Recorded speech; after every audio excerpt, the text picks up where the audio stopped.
Thank you for joining me again. It's a pleasure as always.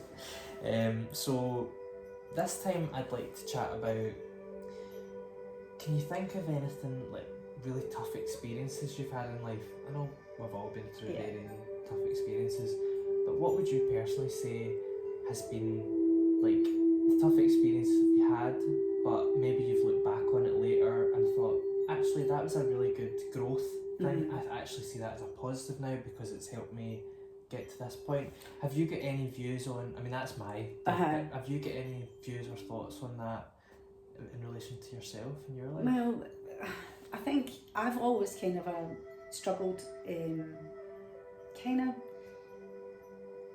since I was kind of became a single parent. It was tough, it was hard, it was really, really hard. I'd probably say when my youngest son was born and he was born and diagnosed with a rare genetic disorder, that was tough. That was really hard. But again, never really went into labelling him or just acted like treated him the same. Of course. And he has his own person and he's amazing for it. Probably being a single parent was quite difficult, juggling life, looking after two boys and working and, you know, again, just doing a job that was fine. It was an okay job. I was a care worker and it was fine. Sure. But it wasn't truly passionately what I wanted to be or what I wanted to do, but that was fine because it paid my mortgage and it got me my bills paid. Then after that, probably my mum passing was quite a difficult thing because my mum and dad helped me a lot with my boys. They were always like second parents, and you know that was quite hard because she was the one person that I could always speak to, and I still speak to her. My journey, it's difficult because you know you can still when they're in spirit and you know when they're in a good place. They're always guiding you, they're always sending you, and I know that as well. I believe that, and I believe my mum was the sort of catalyst, because is that a word? Catalyst. Catalyst makes sense as well. Yeah, to me starting my Reiki journey. You know, it was for my healing, for her, but I think it was meant. I think it was meant to take me to where I am. Yeah. You know, and it's taken me on the journey, and I think things happen for a reason. Yeah, you get challenging situations. And they seem challenging at the time and you just don't understand why. But now, I mean, I look at my two boys and I look at how well they've turned out really well. They're so well mannered, they're so this and they're so that. And now I can sit back and go, I'm so proud.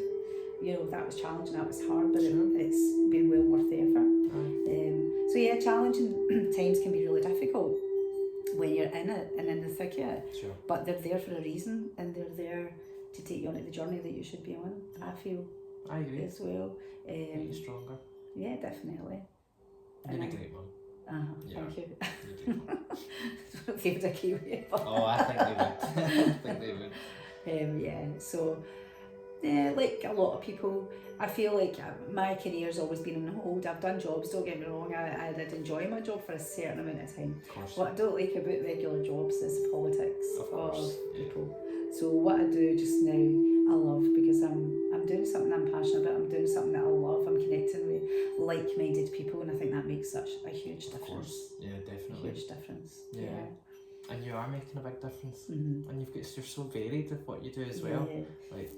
So I've always worked in care, but I've also worked in the leisure industry as well. Of course, I remember that. So again, that whole holistic approach about we have to be active, we have to be doing this. Again, that kind of resonates with what I'm doing because I have to kind of lead a kind of healthy lifestyle anyway through work. So it's good because it all just fits into place. Sure. So yeah, I'm quite blessed and I'm quite lucky. My boy will say to me, Max will say to me sometimes, Mum, can you just get a real job? But I wouldn't be happy in a real job. Well, that's what matters. No, that is definitely. And I try and tell them that as well. Go with your passion, go with what makes you happy, and you'll never feel like you're working. I agree. Definitely. I've heard that so many times, and it makes so much sense. It's scary. Yeah, of course. It's so scary, but absolutely. It's true. And you just got to find different things and keep evolving. Yeah. keep trying. Keep if adding. one doesn't work, then try another. Yeah, if you totally. like, are really interested in that, but then you try it or you learn more and you think, let it go. Totally. And I think go. that's what a lot of people struggle with, because you think they feel stuck. You know, some people even go to university and then they're like, right, well, that's what I studied for, so I can't I'll have to do that. I've got to go on this road, and it's crazy. And my son is an example of that. He's just studied. He was just in his third year at university to be an aeronautical engineer. Sure. So it was one of the toughest engineering courses, and he wasn't liking it at all. He wasn't enjoying it, and from the start, me and his dad says to him, "Don't do it. You know, change. Go into some different type of engineering if that's what you want to do." And he went, "No," and he just stuck in it. And then in his third year, he says to me, "Mum, I don't think I'm going to enjoy the job, and I don't know if I can continue." And I says, "Well, change." Yeah. So he was always passionate about animals. He was always passionate about marine life. And he decided to go, and now he's just starting. He study marine biology and zoology. That's amazing. So he'll be there for another 4 years. So it'll be 7 years in total. But he's excited, and he's going to be passionate. He's going to love the learning. Yeah. You know, he loves biology. He loves marine biology. He loves animals. So it's going to be something that he's going to love learning about. And like you say, if you love it, if it's your passion, you won't feel like work. Yeah. I like and that. I can see him excited now. Whereas before it was just, studying for something that he wasn't really into. So definitely. That's amazing. Yeah. And then that brings us off to the final question, which I'd like to ask you. I've got loads of questions I'd like to ask you, of course, but if you'd be so kind, I'd be grateful if you would let me know your thoughts on enlightenment, because obviously everyone's got different views on it. Some people see it as a very sort of faraway concept, like the Buddha. Yeah. You know, you need to be totally. Yeah. But lots of practices. Yeah. Really but then strict. I wonder as well, is it just our journey and then each step we're a bit more enlightened, or is it as difficult? I think like that. For me personally, I think if you think you've reached enlightenment, then that's huge. That is like, that's impossible. You have to go. Sure. You'd have to go and be a Buddhist monk and sit and meditate by yourself. You know, come away from everything, all the vices that Sure. Not even major vices, like. But for me, enlightenment is, for me, it's a journey. It's a journey of learning. It's a journey of being kind. You know, getting away from your ego, because we've been brought up and our ego's a big thing. And it's just actually scraping everything back to being your truly authentic, kind person. Sure. And reaching a state of contentment, happiness, joy. You know, for me it would be joy, peace, happiness, all of that, just without all the mod cons, without all the materialism, and without all the anger and hatred and Division. For me, it would just be like see everybody just coming together, and going back to years ago when community mattered, when people mattered, when lives mattered, when people were thoughtful and kind. To me, to be enlightened is just to be in a nice, blissful, happy place. It doesn't need to be major. Sure. Just being happy and joyful and having things in your life that makes you happy. No money and lots of stuff. Yeah. And just getting away from that and just, having a group of people that you connect with, you can chat to, you can enjoy, rather than thinking of it as, well, I don't think I'll ever reach a state of enlightenment. Hard to attain. Yeah. But hard to attain, but it's nice to be in the journey of... No, I'm saying I think we see it as so hard to attain. Yeah. But I think you're right, when you just come back to basics and exactly what you just said, community, appreciating each other. I mean, we're never all going to agree on everything. No, definitely but not. Appreciating that, okay, well, you're my friend, you're my family, we're close. Don't agree with your political views, whatever kind of views it might be, religious, whatever it might be, but I respect you and I take your point. And it would be good. It's not always easy, but it is. It's totally.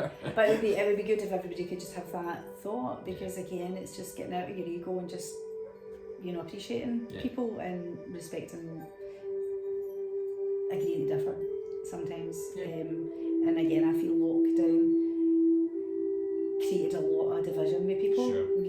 And everybody went through a bit of, and I did myself. But then when I sat back and I breathed and I thought about it, and I thought, well, somebody is entitled to what they feel and what their point is, equal as much as I am, but you've got to respect it. And it was difficult. Of course. But definitely I've totally changed my views as well. Everybody is led by different things. Exactly. You know. So that was a big learning curve. That was a big learning journey for me as well. But again, see if you just come back to your compassionate and your kind self. And again, for me, when I have challenging situations in my life, I'll do a meditation, like sending love and kindness to someone that's really challenging. I love that. You know, and it just, you've got to go back to thinking every single human being came out of this world as a wee innocent baby. You know, like and it's how you know, society and how we've been sort of indoctrinated through the system and through life and through our generations and what they've been taught that's changed us. You know, and it's bringing it back to that, and when it can be really, really difficult to forgive, and it's all about getting back to that basic of this person is probably they probably make mistakes, they probably don't know a lot of things. You just got to it's a big learning curve, and some people just might not be at that stage where they've learnt that. And again, for me, forgiveness and all of that harbours our healing. So it's really important. You know, really, really important to forgive and move on. Or if it's really difficult to forgive somebody, if they've done something really bad and you feel, no, I could never, then set the intention to be on the journey of forgiving. To try. Absolutely. You know that you're going to know that because again, what you're telling your subconscious doesn't believe it, it's not going to take there. Absolutely. You know, so it's just about being open to things to get you onto the right track. I like sometimes. That. I think that's great. And you know, something I heard quite a few years ago which still resonates is you can forgive someone no matter how long it takes, no matter the work you need to do. You don't need to tell them. They don't need to know that you've forgiven them. You know, you don't have to have them in your life anymore. Totally. But it's like what you said, it's a personal inner thing. You know? And that's the thing, you don't need to have that person in your life, but they don't need to affect you. You know, you can feel a difference in your energy when somebody triggers you or affects you because you're giving them your power. You know, and that's the main point. If you're giving them your power, they're affecting you, they're triggering you, then you're never going to heal from that. Of course. You know, you don't have to love them and you know, be with them or let them be in your life, but you can still move past it. Absolutely. And it's hard enough. Experienced it myself, but it's not easy. You know, it isn't easy, but once you do it, it's worth it. Definitely is worth it. Definitely, because you harbour all that resentment. That's just going to keep your heart chakra blocked. You know, and you're never going to really heal properly. Do you think, I'd heard this quite a few years ago, that if you've got a lot of resentment inside, say for being unforgiving or whatever, that it can lead to sort of physical... Of course, disease and problems. Totally, absolutely. And that's why it's so important. And I was talking about this to my friend, and we were talking about it, and she's been through a sort of serious cancer journey, and she was saying, you know, I want to get into everything holistic, I want to look after my body, I want to do this, I want to do that. And it's difficult because we've picked up so many bad habits. Of course, but our body has got that natural ability to heal ourselves, but we need to be following a holistic approach. You know, we need to be very, very mindful of what we're putting into our body. We need to be very, very mindful of hydrating our body. You know, we need to be very mindful of being active. We need to be still in the mind through meditation or activities. You know, so we need to be doing practices, and we need to take responsibility and be accountable. And that's where a lot of people struggle, because it's easy to fall back into old ways. But I believe, I read a lot of books, and I believe if we did everything that we should be doing, our body can defy aging and everything. It's phenomenal what our body can do. But it can also create disease. Of course. And that's for me personally, if you're harbouring lots of hurt, anger, hatred, then that is going to manifest. And before I got my Reiki, when I lost my mum, I was actually holding on to a physical pain in my chest. And I got it x-rayed, and I got a scan done and everything, and they couldn't find it, and it turned out that I was holding on to my grief. And your heart was hurting. My heart was hurting, and it was physically, it was a physical pain. And I got Reiki healing, and I got shamanic healing, and that pain lifted. So that is just, awesome. and you know, that's an example of how it can affect us. So it affects us on that physical plane, and that's why we really need to be careful and work on ourselves. Of course. No, I think that's perfect, You know? the way you've explained that. Yeah, definitely. So if people would like to get a massage from you, join one of your classes, what kind of things have you got on offer that people might be interested in? Well, I do a free Reiki group in the Hub C Centre at Cloudbank every Thursday from 1:15 for 2 hours. Great. It's free. When I'm saying it's free, I take a donation of £1 just to pay for the hall. Of course. Yeah. Because we didn't used to have to pay for the hall, but we have to pay for the hall, so that's all. But again, for anybody that comes along that doesn't have any, it's not that nobody's enforcing that it goes in. If you don't have it, you don't have it. You don't put in, as simple as that. The group was initially free. For me, it was to teach people about their chakras, enable people in their healing journey, and I get a lot out of it from giving energy. I get that energy back. Sure. So I love it, and the connections I've made in the group have came back tenfold to me. You know, it's just been amazing. It's just a lot of people have been so supportive of me and my other ventures. So, you know, doing a kind act and doing something for nothing always comes back to you. Maybe. And it definitely does. And I just love the group. I love it. I love Reiki, so it doesn't seem like a chore. Sure. You know, and again, since then we've actually as a community got together, we got some funding. We all grouped together and we won some funding, so we got some sound healing, crystal bowls, we got an ocean drum, we got the chimes, we got the rain stick, so we use that in our group as well, you know. And again, that's for me. I've done the sound healing course as well, so I practice with my group and they give me feedback. And then that's kind of developed into, I'm doing a collaboration with another guy who I used to work with, and so he's a Soma breathwork instructor. So we collaborate Soma breathwork and frequency healing, chakra balancing into a wee workshop, which we're just starting in October. So yeah, that's been really good as well. That's awesome. So yeah. Good. And then obviously I'm training to be the yoga teacher, so I'm going to incorporate that again into my community and introduce that into my wee group. You know, even if we're doing, again, like we talked earlier, root chakra balancing, we'll bring in a couple of yoga moves that will just ground us, you know, and start to practice off with that. So yeah, it's exciting, lots of new things, and it's nice to be learning lots of new things. We done the drum healing course as well, which is really good and interesting. So we bring that into the group as well. We do a wee bit of drumming. What is drum healing? So I can imagine it, but so again, it's just the frequency. So you would lie in the bed, and then I would go around and I would just drum from the top of your head down and just check and hear the frequency. And if it changes at certain areas of your body, it could just mean that there's a wee bit of an imbalance or there's something going on there. And then you just start going round the body and just drumming, and the vibration sets a healing frequency for your body.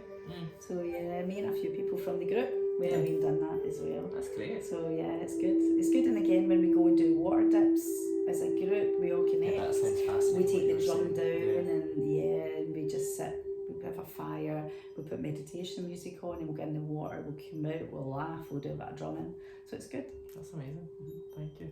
Are you still offering your Reiki sessions and massage sessions and things? Yeah. So I do Reiki massage and kinetic chain release. That's amazing. Thank you so much for sitting down with me. Oh, thank you. It's been lovely. Thank you. And it's lovely giving you a wee bit of feedback. Yeah, I love it. Definitely. I've learned so much. I already knew about you, of course, but yeah, I love to hear what you have to say on things. I always like it, and it makes me go away and think, you know. Yeah, but I'm the same. You know, it's like meeting people, and then people will give you some information, and then I'm like, oh wow, like my friend has just done their Reiki, and again, that's a couple of my friends just done that, and that's just taking your Reiki a bit higher. Of course. So that's something that's Egyptian. So that's something that I'm kind of going to look into as well. Yeah, there's always new things. There's always something to learn. There's always something to learn. Oh, totally. Shamanic as well. Shamanic healing is on my agenda as well. But yeah, there's so much. There's so much and not enough time. So yeah. So stay posted for your next ventures. Yeah, definitely. So be good sort of different types of yoga classes coming up. Again, I've still yet to work out what I'm going to do, but yeah, I've got lots of ideas, and I want to collaborate it with maybe doing yoga with sound healing or chakra balancing in the summertime or spring, whenever. For people that are hardcore, I would like to sort of bring it into a cold water dip as well. But again, just depends on how cold it is. Yeah. But like you were saying, what we were talking earlier, it's like, I mean, I would probably be like, oh, I'm a bit scared to do that. But it's like you say, you don't need to do the full 3 minutes. Totally. Most and people were kind of... Yeah, and that was the funny thing when we were doing the retreats. There was a lot of people who came along, and you know, it's what people are comfortable with. Of course. And same in yoga, you know, there's histamine. You've got to be kind to your body. You've got to be genuine. You've got to listen to your body. It's not a competition. It's not a competition. And I've taught for about 28 years fitness classes, and no matter how many times you stand at the front of the class and say, please work at your own level, do not keep up with me, do not keep up. People still try, you know, and it's the ego coming in. Of course. It is the ego coming in, and you know, I say to people, please, you're going to get more benefit working at your own level and building it up gradually than you are going to knock yourself out and not come back or injure yourself. Very true. So it's the same in anything in life, you know, if you're going to do something, you build yourself up to it. I never went in and done a water dip and stayed in it for any more than a couple of minutes, you know. You build up to it, but you quite enjoy them. I love them. Even I've been doing them for years, just before they all became popular, because I used to run up the hills a lot. So when I would come off the hills, I would be like 100-year-old woman. I couldn't even touch my toes to take my shoes off because I was so tight. And I would have a cold bath and I would feel wonderful. So yeah, I know the benefits are there for that physical aspect, but the benefits for, again, getting into the cold water. It hits your vagus nerve. It stimulates your vagus nerve, and it takes you into the parasympathetic. So there's so many positive benefits mentally and physically. So for me, initially when I had done it years ago, it was for the physical. It was for my muscles. It was for my joints. You know, but now, look into it. It's for everything. It's an all-rounder. What you're saying, that was like me. I started doing yoga when I was about 15, but it was all for the physical. You know, I thought, oh great, that'll tone, that'll make me more flexible, whatever. But as time's went on, I've learned more about the mental and the spiritual journey. benefit. The journey of it, definitely. I mean, it is a spiritual practice. And the asanas are part of that, but they're not. Everybody just thinks of yoga as in the postures. The physicality of it. But the pranayama and the breath work and the mudras, everything comes into play. I mean, even when you're practicing your mudras, they actually, if you engage the mudras, the bandha locks, they help you get into position, you know, and if you work that way, your breath work, you know, so collaborating it all, but it's a journey. You wouldn't want to be able to go, oh, I'm going to just do all these and then just jump into it. You know, you would introduce gentle breath work, then you would change your breath work, then you would introduce maybe one lock, and then you would bring that in, you know, and everything takes time to develop, and then when it all develops, it flows. You know, so you've got to be patient, and you've got to be aware of your limitations, and it's a journey, and enjoying the journey rather than, oh, I want to be there, and I want to be there now, and it's going to kill me, but I don't care. You know, get rid of that attitude and just go, I'm on a journey, and I'm going to enjoy every minute of the journey. It's going to be enjoyable, because it's more, even exercise is more enjoyable when you don't push yourself too hard. You'll eventually challenge yourself, and you will, but you know, if you just jump right in, then it's not going to be fun, and it needs to be fun. And even in when we do the retreats, every single person, and again, I don't know if they just get caught up with everybody's encouragement, but they all went in, and it was Carbeth. I don't know if you've ever been into the water in Carbeth. I haven't. No, it's not the most easiest to get into. It's like a bit sluggy, slushy, and soft when you walk in, so it can be a bit frightening, a bit intimidating if you're not really used to water. I mean, Duck Bay is fine, you just walk in, and it doesn't get deep for a while. But you're walking into this and you can't see anything, and there's lots of fish up there as well. And you know, but every single one that came on the retreat, every single person embraced it, loved it, and done it. You know, and again, for however long they stayed in, it was just a big achievement, and it was something that they were dead proud of. And again, I think there was no pressure on anybody. There was absolutely no pressure, but everybody just embraced it. Yeah. Which was nice. I love that. Nice. Yeah. Yeah, and I think it was just the encouragement from everybody. It's amazing the power a group encouragement can have, isn't it? Definitely. But again, if you were going to something and somebody saying, "Oh, you will win," then you're like, "Oh, of course." No. Yeah. But yeah, it was good. That's why I like your way. Like, I'm not criticising, but maybe like you've maybe heard personal trainers in the past like, right, down and give me 20. You shouldn't be in it, and it's quite strict. But that doesn't work for me. I'm more what you're all about, which is like easing it into gentle, taking your time. You know, I love that. So I really love your approach. Because your body will adapt to it, and then it will challenge. You know, there has to be a challenge, but it has to be a challenge when your body's ready. Yes. You know, and it has to be a challenge within your limits. That's reasonable for your limits, exactly. So thank you. I'm so glad we could do this. I know. I was so nervous about it. Oh, don't be silly.